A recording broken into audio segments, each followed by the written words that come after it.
Welcome to my Close-Up Storytelling Podcast. I'm Denice Nortez. Jump on board and stay for the whole ride. Warning, this broadcast is not for robots or artificial intelligence. Check yourselves. Law enforcement is one of the things that as a society we're looking at right now. And I have something to say about it from a personal perspective. Most of us realize that there is good and bad in everything. The story I am going to tell you is about my brother Tony. I am the oldest of 5 children who were raised during a time in America when parents especially treasured their children. Most parents do. But both my mother and father lived through the Depression, and later my father was a war hero. It was World War II. And when he came back home afterwards, he was the father who awoke at 5 a.m. every morning and never took any sick days off. We were all blessed and healthy. My father didn't take any chances. If one of us even looked like we were gonna be sick, he would line us all up and we had to take castor oil. Now, this was a crazy precaution to take, especially because with the 7 of us, there was only one bathroom in the house. Before my father passed away at the age of 94, he told me that it was very important to him to take care of his family, make sure we owned a house, were all educated, and had our own distinct personalities. So that brings me back to the sibling who came after me, Tony, the firstborn of the twins, Anthony and Antoinette.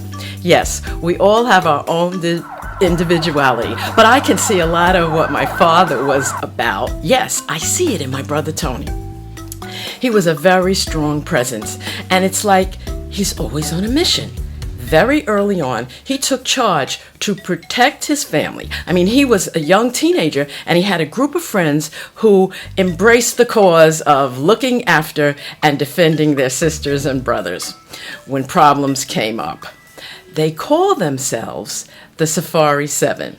Anyway, the dilemmas were the usual young kid stuff, mostly bullying and the like. When he got out of college, he went into the Army and worked his way up to be a major, helping the men in his unit, always just common sense advice.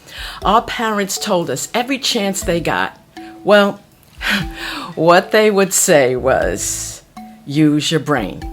And they would question us about everything and ask us what was our plan. We always had to have a strategy.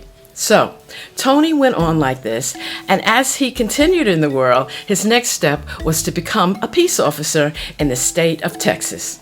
I am very proud of my brother Tony, and as you notice, I said peace officer because he truly cares about people. First responders, the majority of them are truly special people. I tell you this because I know it firsthand. I know my brother, and I am so inspired by him. Sure, some people will question what I'm talking about because, what? What? I'm an actor, but I tell you, my job is to portray people so that the world can take a look inside of the characters I play and see what these individuals are made of. Yes, sure, I tell the stories, and a part that I treasure is to be a detective, a peace officer, Detective Denice. Thanks to my brother, mi hermano, Tony. Adios and bye-bye, y'all.